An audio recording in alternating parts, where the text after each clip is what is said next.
Now at 4, local landscapers brutally attacked after their work truck is targeted by thieves. Good afternoon. This is the KTLA 5 News at 4. I'm Samantha Cortese. And I'm John Fenolio. Brazen thieves attacked a woman after stealing the family's landscaping equipment as she and her husband tried to fend them off. KTLA's Jennifer McGraw is live in South Pasadena, where she spoke to the couple about this ordeal. It's a story you'll see only on 5. Hi, Jen. Yeah, sadly, that woman was badly injured in this attack. It happened in broad daylight in this neighborhood in South Pasadena. A car pulled up alongside theirs. That's when 2 young men came out and started stealing tools. Very, very scary. Sí. Robbed, beaten, and badly injured, Linda Huerta and her husband still showing up to work just days after the attack. Me duele mucho. Tengo mucho dolor. I'm scared and that she's still in a lot of pain. Esteban Vargas was in the backyard when 2 guys showed up and started stealing tools out of the truck. That's when Linda tried to stop them. She held on to the guy. The guy was getting back into his truck and kind of dragged her down the street. He hit her hard and she fell out of the truck. And then I guess that's how she got the staples in her head, was from that hit. Their client, Brandon Ruiz, just finding out. He had showed me that he got new equipment, and I thought that was a Christmas present. And then he was going to start crying. And I was like, you know, what's wrong? And he said that his wife got beaten and robbed of their equipment. So he showed me their truck and the chain that they had broke. Esteban getting emotional, talking about how expensive it was to replace the tools and how scared he was for his wife. It's just sad to see that, you know, someone would rob them of what's bringing their livelihood, which isn't much, especially at Christmas time that just passed. And now they got to spend, you know, $1,500 on new equipment so that they can continue to put food on their table. Now the search is on for the 2 suspects and the community coming together to help. I hope that whoever did it, they catch them, but more importantly, that the family's able to recover. You know, not just, you know, the physical, but the emotional, you know, trauma that they're going to experience from this. Y gracias a toda la gente que me ve, que esto no es fácil. Thanking the community, saying this has not been easy and very difficult for his family. Yeah, and the couple is out about $1,500. That homeowner set up a GoFundMe to help them out with that, with replacing those tools, and also to help with medical expenses. That'll be attached to the story on KTLA.com. The very latest, we're live in South Pass. Back to Hollywood. Jen, thank you. In Iran, reports of thousands of protesters massacred and tens of thousands more imprisoned after activists flood the streets demanding regime change. Protests have been ongoing in Iran for weeks now in response to the country's failing economy and widespread internet blackouts. Here at home, there are charges against a man who drove a U-Haul into a crowd of Iranian Americans who were demonstrating in the streets this weekend. KTLA's Sarah Welch is live in the news center with the latest. Hi, Sarah. Hey, Sam and John, good afternoon. That man is facing reckless driving charges. Police say no one was seriously hurt, and they searched the truck and found nothing significant. This, as President Trump is now weighing his options in Iran. Mayhem erupted as LAPD officers held back an angry crowd, attacking the driver of this U-Haul who drove through a crowd protesting the Iranian regime Sunday in Westwood. Those demonstrators tore politically charged messages off the side of that box truck in opposition to their political beliefs. Police say no one was struck by the truck, but the 48-year-old driver, Kalor Mandishnet, was charged with reckless driving. This as deadly protests in Iran rage on against the clerical rulers who've been in power for 47 years. Since the 1979 Islamic Revolution. The flow of information out of Iran has been disrupted by internet blackouts by the Islamic regime. It's really horrible because we don't have access to internet. It's like 5 days, 4 days almost. We don't know what's going on. Iranian Americans living in LA's Little Tehran stand in solidarity with friends and family on the other side of the globe.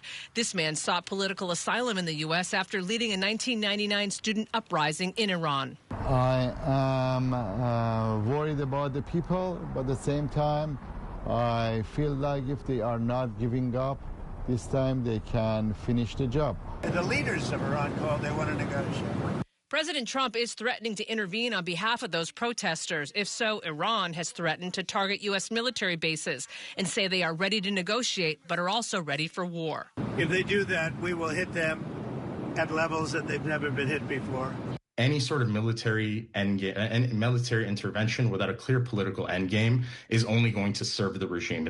The California Society for Democracy in Iran believes the best way for the U.S. and the Western world to intervene is through political pressure and total diplomatic isolation of the regime. The Iranian people have the will and have the power to be able to continue fighting the regime and overthrowing the regime of their own accord and setting up a democratic governance once they do so. And late today, we've learned that President Trump says any countries doing business with Iran will now face 25% tariffs from the United States effective immediately, marking the first direct action by the administration since the protest crackdown. And there are reports of a potential meeting tomorrow between the Trump administration and Iran's foreign minister. John, back to you. Sarah, thank you. The state of Minnesota is now suing the Trump administration. The lawsuit requests a temporary restraining order against federal authorities and claims widespread immigration enforcement is an unlawful invasion of the Twin Cities. This all comes as Homeland Security is preparing to deploy an additional 1,000 U.S. Customs and Border Protection agents to Minneapolis. Tensions have been high since last week's fatal shooting of Renee Good by an ICE agent. The Trump administration has described Good as a domestic terrorist, claiming she tried to run down the agent with her car. Today, White House Press Secretary Caroline Leavitt calling her a, quote, lunatic. Good was a wife and mother of 3 and a member of the community.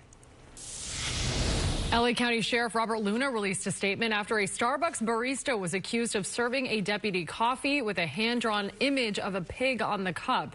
The incident happened Friday at a Starbucks in Norwalk in the middle of the deputy's 16-hour shift.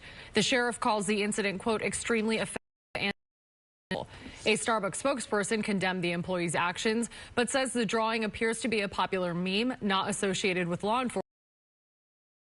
The incident is under investigation. Tens of thousands of LAUSD students were back in class today for the start of the second semester.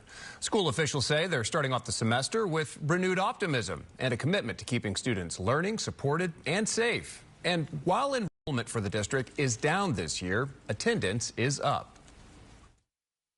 This school is an example. 96th Street Elementary is a priority school, but it is a school that has reduced chronic absenteeism from last year to this year by a remarkable 40%. It is a school that has seen significant improvement this year alone in reading and mathematics.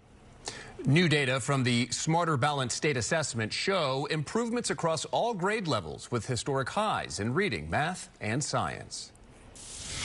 Take a look at this. Another home with an unwanted visitor, a bear hiding in a crawl space in Altadena before it finally wandered off.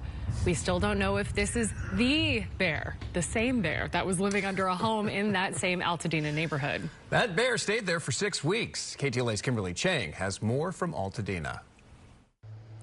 People in the Altadena area may want to close up the entry points leading into crawl spaces underneath their homes right away. A resident told KTLA that his family discovered a bear yesterday. The family said the bear took off in the middle of the night. At this point, it's unclear where that bear is going to seek shelter next. Where did he go?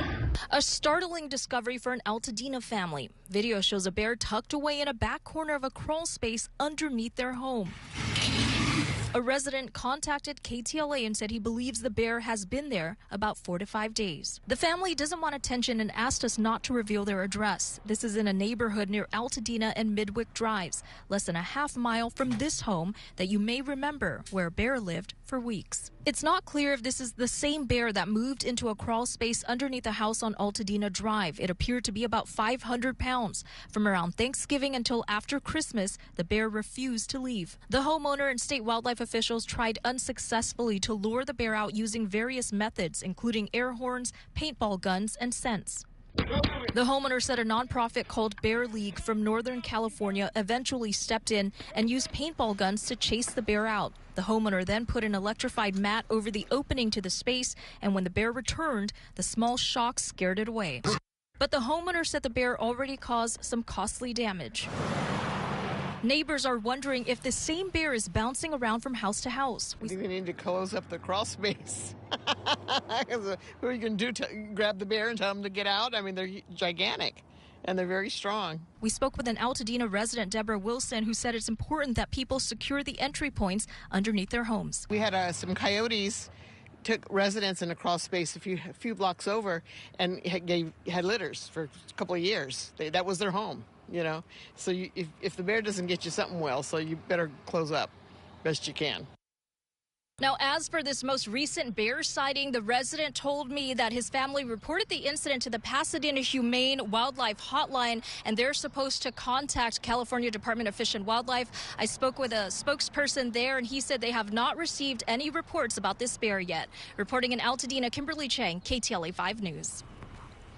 And we've got more coming up on the news at 4. Casey Montoya has your forecast. Hey, Casey. Hi. Well, we did see above average temperatures today, and that will be the trend for the rest of the week. So just how warm will temperatures get? We'll talk about that coming up.